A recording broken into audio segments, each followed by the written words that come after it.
창세기 48장 1절에서 7절 말씀입니다. 47장 28절을 보면 이스라엘이 야곱이 애굽 땅에서 17년을 거주하였으니 그의 나이가 147세라 이렇게 기록이 되어 있죠. 130세에 왔으니까 17년을 더 살아서 147세가 이제 되었습니다.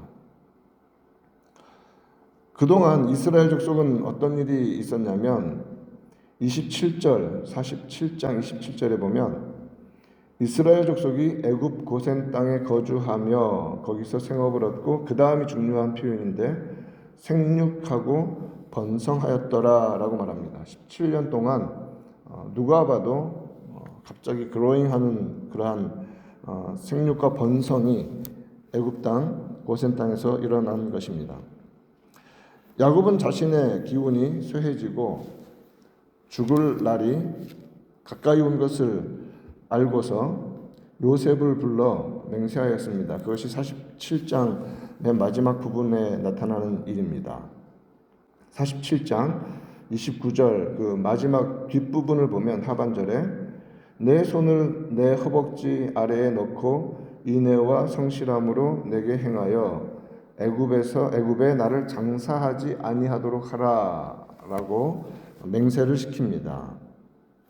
그러면서 약속하도록 하는 내용은 30절에 이어지죠. 조상들과 함께 눕거든 이 땅의 생명을 내가 다하게 되거든 너는 나를 애굽에서 메어다가 조상의 묘지에 장사하라 라고 맹세를 시키고 요셉은 아버지 말씀대로 행하겠습니다 라고 약속을 합니다. 이와 같이 손을 허벅지 아래에 놓고 맹세하게 하는 것은 고대 근동 이 애굽과 가나안 그 인근 지역에서 행하던 가장 엄숙한 그리고 생명을 걸고 하는 특별한 서약 방식이었습니다. 그것은 앞으로 오는 모든 자손들 미래를 걸고서까지 약속을 이행하겠다는 생명을 걸고 약속을 이행하겠다는 굳은 의지를 맹세로 나타내는 방식이었습니다. 우리가 기억하듯이 아브라함이 창세기 24장에서 집안의 늙은 종을 가나안이 아닌 자신의 친족 중에서 아내를 얻도록 하기 위해서 고향으로 보내는 장면이 나옵니다. 아브라함이 늙은 종을 보낼 때 자기 허벅지 아래에 손을 넣게 하고 절대 가나안에서 구하지 않고 자신의 그 땅에서 친족 중에서 구해 오도록 하는 맹세를 시켰던 것을 우리는 기억을 합니다. 야곱이 요셉에게 맹세시킨 것은 무엇입니까? 자신이 애굽이 아닌 죽으면 애굽 땅이 아닌 조상의 묘지에 장사하라. 즉 아브라함부터 시작하여서 매장되어 있는 막벨라 굴에 자신을 매장하라는 약속을 하게 합니다. 자, 이제 48장에 들어와서 그 다음 48, 49장 전부 다 야곱의 생의 마지막 장면이 펼쳐지기 시작합니다. 그는 병들었고 매우 쇠약해졌습니다. 48장 1절에서 내 아버지가 병들었다. 이제 정말 너무 쇠해지셨다라는 소식을 요셉이 듣습니다. 두 아들과 함께 야곱을 찾아왔습니다. 야곱은 정말 힘이 없지만 힘을 다하여서 2절 뒷부분에 이스라엘이 힘을 내어 침상에 앉았다라고 말하죠. 요셉을 맞이한 것입니다. 그리고 야곱은 요셉에게 하나님께서 베델에서 자신에게 들려주셨던 그 언약의 축복, 아브라함과 이삭에게 주셨던 그 언약의 복을 동일하게 주셨던 것을 말해줍니다.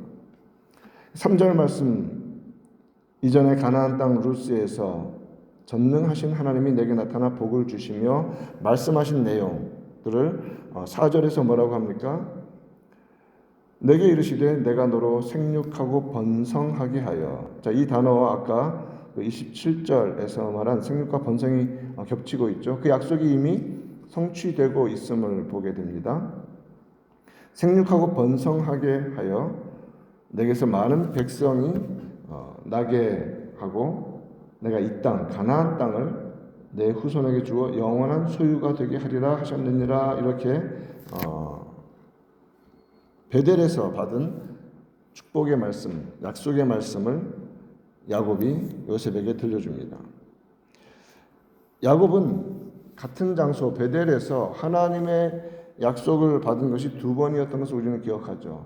아버지 집을 떠날 때, 하란의 외삼촌 집으로 아내를 구하러 갈 때에, 그리고 다시 돌아왔을 때 세겜의 자리를 먼저 잡았지만 디나 사건, 그것으로 인하여서 시므온과 레위가 할례를 빙자하여 세겜 사람들을 살육한 후에 하나님은 다시 베델로 야곱 가정 전체를 불러 올리셨습니다.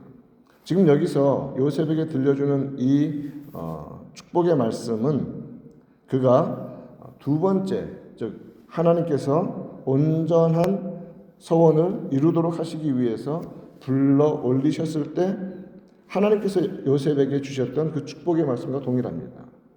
두 번째 말씀, 하나님 앞에 헌신을 온전히 할 때 들려주셨던 말씀입니다. 창세기 35장 11절과 12절 말씀을 보면 하나님이 그에게 이르시되 나는 전능한 하나님이라. 그 다음에 이렇게 말씀하십니다. 35장의 내용입니다. 생육하고 번성하라.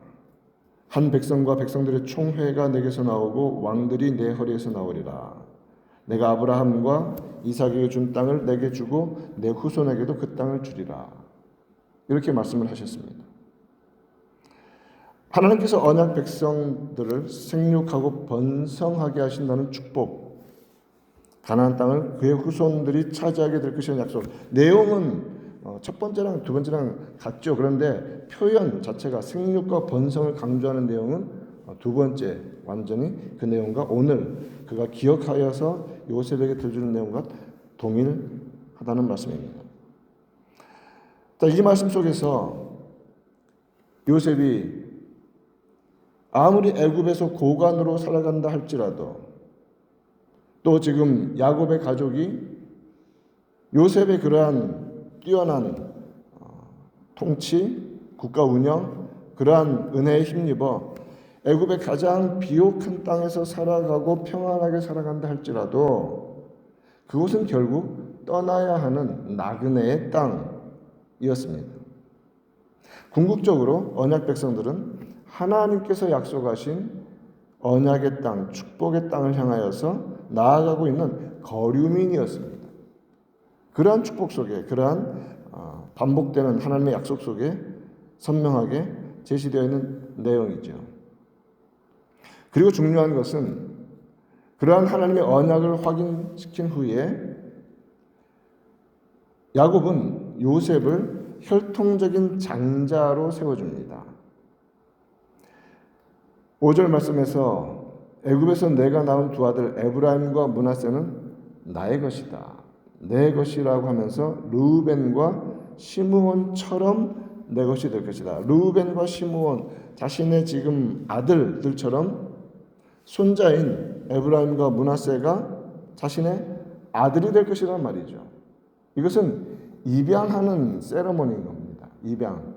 그러니까 손자를 아들로 입양하는 것이죠. 두 아들이 생기는 겁니다. 그럼으로써 어떤 일이 벌어집니까? 르우벤, 시므온 다른 형제들이 받는 것과 동일한 야곱의 기업을 에브라임과 므낫세가 물려받게 되는 것입니다. 그러므로 요셉 지파는 두 지파가 되고 두 몫을 받게 되는 것이죠. 그것이 장자권입니다. 다른 형제들에 비해서 두 몫을 받는 것입니다. 야곱은 에브라임과 므낫세를 자신의 아들로 입양하여서 다른 형제들과 동일한 유업, 유산을 상속하게 합니다. 그래서 이제는 요셉 한 사람이 아니라 에브라임과 므낫세가 야곱의 아들들의 반열로 올라가게 된 것입니다. 이 본문은 요셉이 장자권을 상속하게 되었음을 공식화하는 장면입니다. 원래는 르우벤이 혈통적 장자였으나 그는 아버지의 첩인 빌하와 동침함으로써 아버지의 침상을 더럽히는 죄를 범하고 장자권을 상실하였습니다.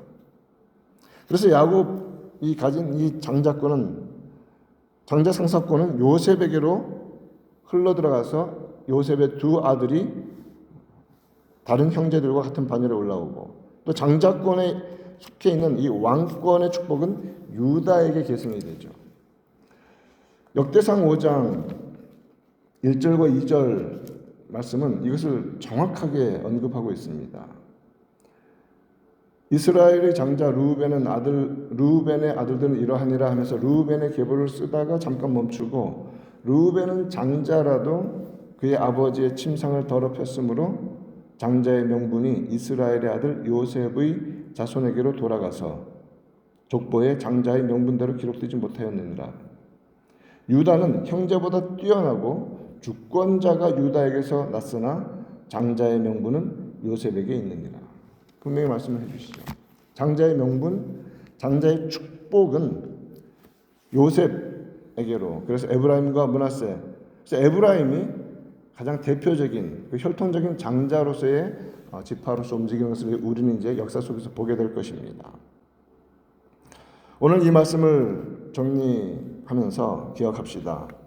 언약 백성의 가정에서 가족의 생명을 보존한 하나님의 말씀으로 단련되어서 하나님 앞에 끊임없이 충성하고 그런 모든 일들을 믿음으로 겪은 요셉에게 하나님은 장자의 축복을 주셨습니다. 두 몫을 주시는 것입니다. 우리가 깨달아야 합니다. 믿음으로 주님 붙잡고 어떤 상황에서든 견디고 나갈 때 어떤 복을 주시는지 두 몫을 장자의 축복으로 주셨습니다. 또한 유다는 자신이 대속물이 되어서 베냐민을 살리고자 생명을 내놓는 자리까지 나아가는 그러한 헌신과 충성을 다했습니다. 언약을 이루기 위하여서 우리 구주 예수 그리스도께서 자신의 목숨을 내어주신 그림자라고 말씀을 드렸었습니다. 이러한 유다에게 어떠한 축복이 이어집니까? 왕권이 주어집니다. 왕권. 네 허리에서 많은 왕들이 날 것이다, 이렇게 약속했는데 그것이 유다를 통해서 이루어질 것이라는 놀라운 축복이 이렇게 선명하게 나타난 것입니다. 예수 그리스도의 영원하신 왕권이 유다의 계보를 통해서 나타나는 것입니다. 말씀을 맺습니다. 생명을 살리는 일에 충성하면 하나님이 생명의 복으로 더해 주십니다. 두 몫의 복을 주십니다. 그리고 언약 공동체를 위해서 온전히 자신이 죽고 헌신할 때 하나님은 놀라운 특권과 그 은혜로 더하여 주시는 것이 하나님의 보응이시고 축복입니다. 그러한 축복으로 온전히 헌신하며 희생하며 주 앞에 나아가는 그러한 주의 백성들로 살아가기를 우리 구주 예수님의 이름으로 축원드립니다.